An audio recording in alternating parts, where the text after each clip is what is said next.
KBS 1라디오 최경영의 최강시사와 함께하고 계십니다. 네, 국민의힘 대표 대선 주자 중 한 분이죠. 유승민 전 의원의 희망 캠프가 본격적으로 출범을 했습니다. 어떤 비전을 갖고 계신지, 필승 전략은 뭔지 유승민 대선 후보 캠프의 오신환 종합상황실장 연결돼 있습니다. 안녕하세요. 예, 안녕하세요. 오신환입니다. 예, 오신환 의원님, 그 종합상황실장은 어떻게 맡게 되셨습니까? 중책인데. 예. 그 유승민 후보와는 오랜 시간 그 개혁보수의 길로 정책 동지로서 같이 해왔고요. 예. 예, 뭐 우리 국가 사회적으로는 뭐 해결해야 될 산적한 문제들이 있는데, 저 개인적으로는 차기 대통령은 그런 문제를 해결할 수 있는 능력 있는 대통령 후보가 되어야 된다. 예. 이런 생각을 늘 갖고 있었고요. 가장 적임자가 유승민 후보가 아닌가 저는 이렇게 생각을 했습니다. 그 문제 해결 능력에 방점을 찍고 계시는군요. 네네. 예. 지금 최근 지지율은 어떻게 보세요? 약간 상승세로 보이기는 합니다만. 뭐 일시적인 지지율 변화는 사실 뭐 크게 의미를 두고 있지는 않지만요. 예. 이제 본격적인 경선이 시작되기 전에 많은 국민들이 각 후보들이 가지고 있는 국가적 비전이나 또 정책 철학들 이런 것들을 이제 관심 있게 볼 것이고요. 그런 점에서 유승민 후보가 갖고 있는 장점들이 부각이 되면 지금 관심들이 좀 한쪽으로 쏠려 있는 측면들이 있는데 예. 그런 것들이 좋은 영향으로 저는 지지율이 반등할 수 있는 계기는 반드시 온다 이렇게 생각하고 있습니다. 예. 한쪽으로 쏠려 있다는 거는 윤석열 후보를 말씀하시는 건가요? 네, 그렇습니다. 이제 과거에 당에 입당하기 전부터 예. 지금 문재인 정부에 대한 그 반감으로 인한 정권 교체 지수가 높기 때문에 예. 문재인 정부를 정권 교체할 수 있는 사람이 누구이냐라는 의미에서 일시적으로 윤석열 후보에게 관심이 쏠려 있는 것은 사실이거든요. 예. 네, 이제 그 이후에 그러면은 그 후보가 갖고 있는 국가를 어떻게 운영할 것이며 어떤 비전과 철학을 갖고 있는지 이런 것들에 대해서 국민들이 요구하고 바라볼 것이라고 봅니다. 네, 이제 그것이 이제 향후에 결정할 수 있는 가장 그 중요한 포인트가 되지 않을까 이렇게 생각합니다. 유승민 후보가 말씀하신 반문재인만으로는 안 된다. 이것과 같은 맥락이라고 보여지네요. 지금 말씀하신 네, 물론입니다. 게. 지금 뭐 이 정부가 갖고 있는 한계라는 것이 기본적으로 공정과 정의를 외쳤지만 그 위선과 이중성에 대해서 다 국민들이 이제 알게 됐고요.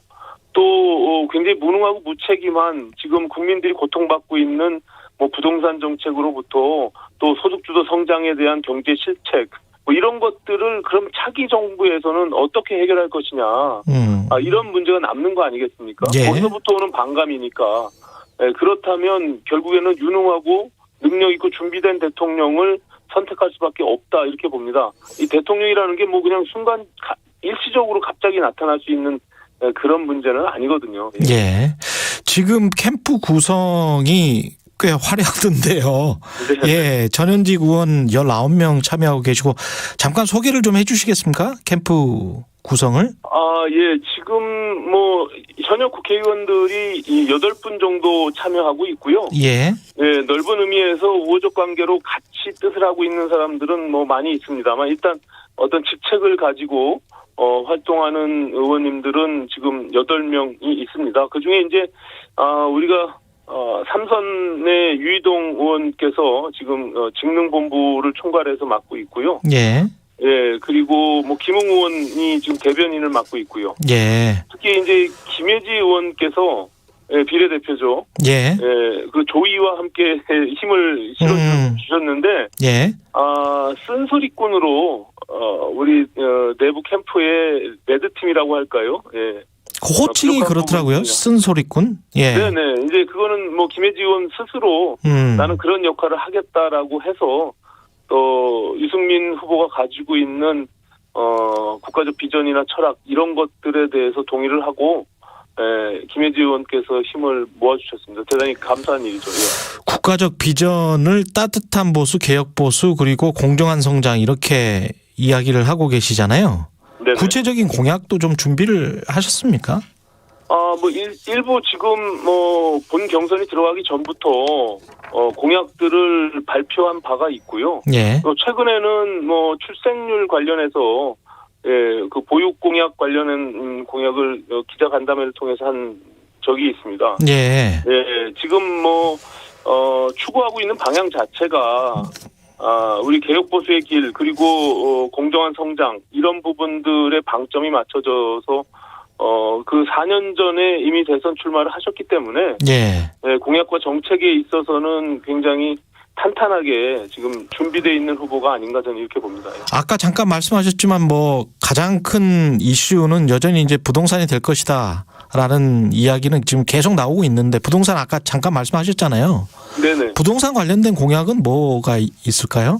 기본적으로 부동산 공약은 시장에서 공급과 수요의 원칙에 따라서 지금 부족한 공급들을 어떻게 채워나갈 것이냐 이런 문제가 있습니다. 그래서 지금 극도로 제한되어 있는 관주도의 이런 공공주도의 이런 공급 정책을 좀 일부 정리를 하고 민간에서 그 시장의 역할들을 좀 제대로 기능할 수 있도록 하는 방법들을 지금 가지고 있고요.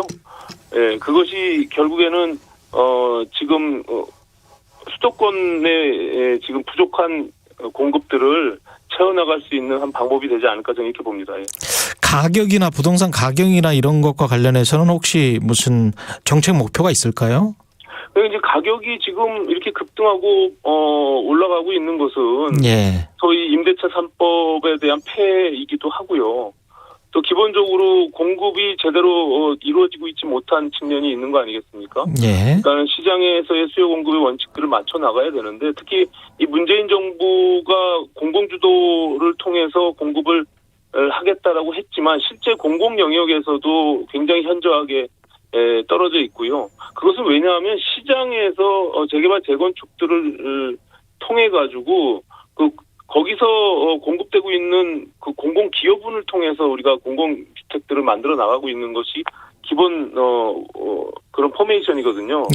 그런 것들을 완전히 배제하고 공공이 독자적으로 이 공급할 수 있는 것은 수도권 쪽에서는 사실 한계가 있습니다. 이게 땅이 없기 때문에. 이제 그런 부분들을 우리가 주요 포인트로 보고 그런 시장의 원리들을 잘 작동할 수 있도록 만드는 것이 중요하겠다 이렇게 생각합니다. 유승민 후보와 이준석 대표를 연결짓는 시선들이 좀 있지 않습니까? 네. 이거는 좀 부담스러우십니까? 어떠세요? 이준석 대표도 어쨌든 오랜 시간 개혁 보수의 동지로서 정치적 길을 같이 해왔고요. 저는 이번에 당대표 선거에서 이준석 대표가 되는 그 과정들이 결국에 국민의힘이 변화와 혁신을 통해서 더 많은 포용성 있는 국민들의 신뢰를 회복해야 된다라는 측면에서 많은 당원들이 호응하고 전략적 선택을 했다라고 보여지거든요. 그 자체로 보면은 저희로서는 당연히 환영할 일이고, 그것이 더 나아가야 된다라고 생각하지만, 오히려 그로 인해서 유승민 후보에게 역차별이 오는 것은 저는 그것은 부당하다 이렇게 생각을 합니다. 역차별이 올 수 있다. 특별히 지금 이준석 대표가 우리 유승민 캠프 쪽에 우호적으로 유리한 어떤 룰을 만들고 있다라고 전혀 보고 있지 않고요. 그런 점에서는 공정하게 경선 관리를 하고 좋은 후보들을 뽑아서 결국엔 내년도 정권 교체를 이뤄내는 것이 당대표로서의 목표 아니겠습니까? 저는 거기에 방점이 맞춰져 있다 이렇게 생각합니다. 근데 당 공식 행사에 윤석열 후보도 참석을 안 했었고 무슨 보이콧 논란까지 있고요. 이런 것들이 어떻게 보면 유승민 후보를 견제하는 거 아닌가, 또는 이준석 당 대표를 배제하고 각각 캠프가 각각 약진하는 게 훨씬 더 본인들에게 유리하다 이렇게 생각해서 그런 행동을 하는 것인지 어떻게 보십니까? 저는 조금 안타까운 점이 윤석열 후보의 입장에서는 야권에서의 지금 1위 주자를 계속 유지하고 있잖아요. 그런 측면에서 당에 입당을 해서 좀 더 이렇게 여유 있고 포용성 있게 본인의 길을 가는 것이 맞지.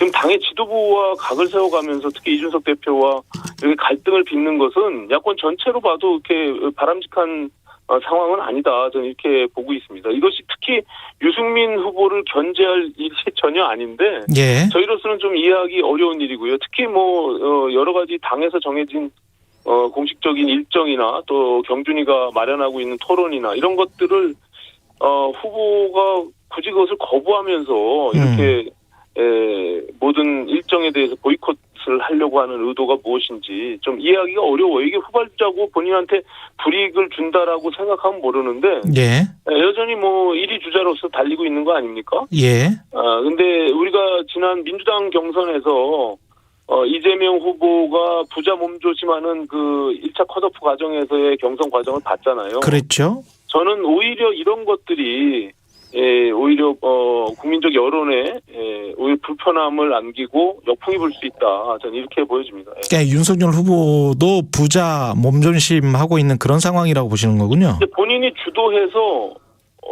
지금의 상황들을 스스로 주도하면서 견인해 가고자 하는 의지가 있는 거죠. 이건 당대표는 그림자처럼 바깥으로 좀 빠져 있고 내가 이 당에 들어와서 지금 1위 주자인데 그거는 뭐 하나의 경선 과정도 내가 원하는 방식대로 주도해 갈 수 있는 거 아니냐 뭐 이런 어떤 약간의 오만함이 보이지 않나.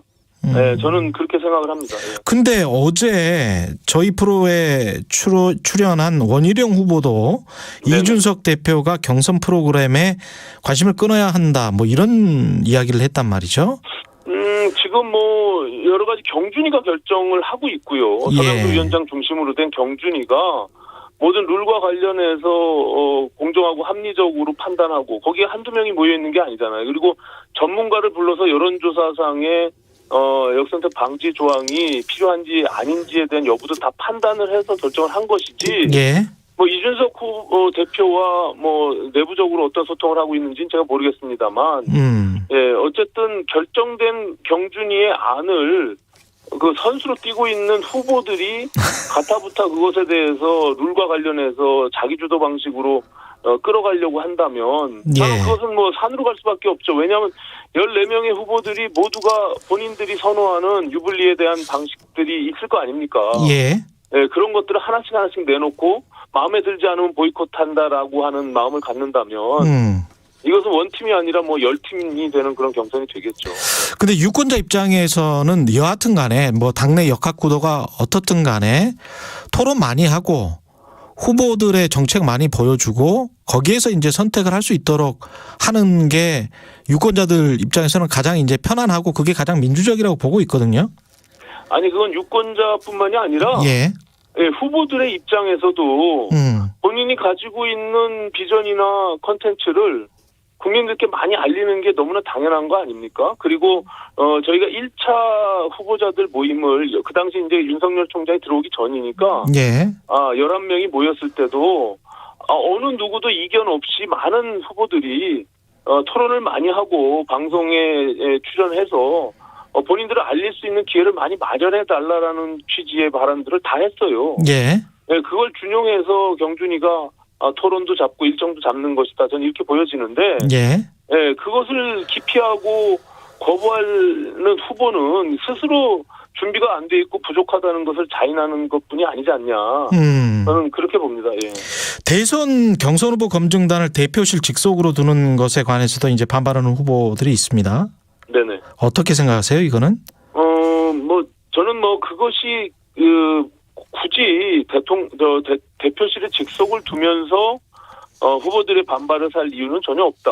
그리고 뭐 그것을 사실상 그 검증이라는 것을 상대 민주당에서 공격을 할 때 그 네거티브에 대해서 우리가 미리 사전에 준비하고 대응할 수 있는 그런 검증 시스템을 만들자는 취지로 저는 알고 있는데 그것이 뭐 각 캠프에서 후보들 간의 유불리를 따져서 불필요하다라고 뭐 그 목소리가 높으면 그것은 뭐 대표실이 아니라 선관위 산하에 둘 수도 있는 것이고요. 그거는 좀 이렇게 유동적으로 하는 것이 저는 바람직하다 이렇게 보입니다. 아까 준비 부족 말씀하셨는데 윤석열 후보나 최재형 후보 같은 경우에 이제 약간의 설화가 있었단 말이죠. 네네. 어떻게 보십니까? 준비 부족이라고 보세요?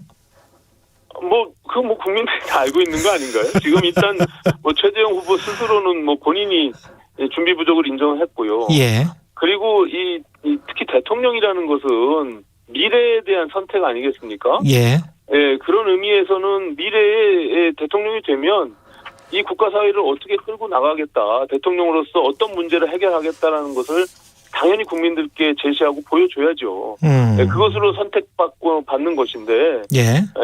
지금 뭐 그냥 윤석열 전 총장의 경우는 사실 6월 29일 날 출마 선언을 할 때 국민들의 기대치와 조금 다르게 그런 부분들을 보여주지 못했거든요. 왜 그럼 지금 시점에서 문재인 정부의 검찰총장을 했던 윤석열이 왜 대통령이 되어야 되는지, 그리고 야권에서 왜 대통령이 되어야 되는지, 예. 이 부분에 대해서 본인이 분명히 정리해서 국민들께 알려야 되는 거 아닌가, 저는 그렇게 생각합니다. 예. 근데 주식시장으로 비유를 하면 윤석열 후보는 고평가 성장주라고 보면 유승민 후보는 저평가 가치주 같은. 예. 근데 저평가 가치주는 계속 이제 저평가에 머물러 있더란 말이죠. 어떻게 해야 될까요? 그 기회가 오지 않겠습니까? 그 저평가라는 것이 예. 제대로 평가받을 때 폭발력을 갖고 있기 때문에 예. 이제 9월 1일부터 경선이 시작되거든요. 예. 그렇게 되면 국민들이 앞서 말씀드린 대로 각 후보들이 가지고 있는 역량과 자질들을 평가할 것이고 또 개인의 도덕성도 마찬가지고요. 예. 그런 관점에서 보면 후보들 하나하나가 이제 들어오겠죠. 지금은 뭐 어떤 후보가 있는지 거의 뭐 야권에서도 지금 아까 말씀드린 대로 한 10명이 넘는 10명이 후보들이 있기 넘죠. 때문에 지금 누가 나왔는지도 잘 모를 겁니다. 그런데 네. 이것이 경선 과정에서 압축돼 가고 예. 그 속에서 정말 차기 대통령은 우리 지금 대한민국이 갖고 있는 이런 문제들을 해결할 수 있는 준비된 후보여야만 된다. 우리가 지금 문재인 정부의 많은 실정들을 보면서 거기서부터 오는 지금 정권 교체에 대한 필요성을 느끼고 있는 거 아닙니까? 예. 그러면 그 가지고 있는 문제를 해결할 수 있는 사람이 필요한 것이지, 그냥 어떻게 무조건 정권 교체만을 이루어야 된다라고 생각하는 것은 일시적인 판단일 수 있다. 저는 그렇게 보여집니다. 알겠습니다. 여기까지 하겠습니다. 말씀 감사합니다. 네네, 고맙습니다. 네, 지금까지 국민의힘 유승민 대선 후보 캠프의 오신환 종합상황실장이었습니다. 네, 2부에서는 더불어민주당 추미애 후보가 쏘아올린 봄 여권 통합